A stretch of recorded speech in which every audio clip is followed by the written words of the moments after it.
estamos recuperando, estamos mejorando esta lengua by the help of the songs. We are trying to improve our Spanish.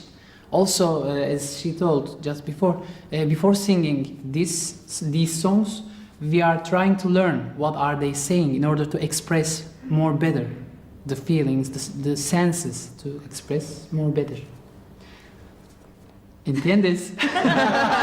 Actually, we can't speak Judeo-Espanol, but our mother and our father, our grandmother can speak Judeo-Espanol, and also we can understand. By this way, we can sing these Judeo-Espanol songs, and also we know the meaning of them, but we can't speak Judeo-Espanol. Padre, cuando te parió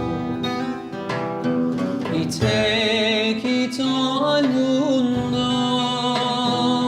corazón ella no te dio para amar segundo.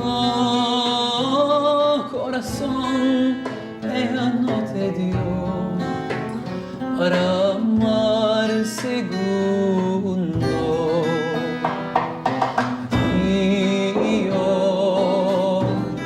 Adiós, querida, no quiero la vida, me la amargaste tú.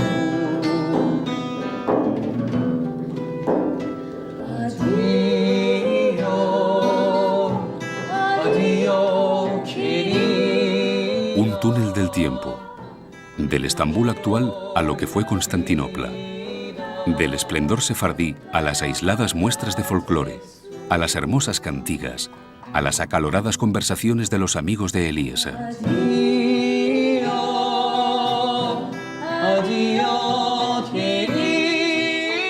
Había llegado el momento de retroceder aún más en el curso de la historia y poner rumbo a la que fue la capital espiritual de Sefarad, Toledo.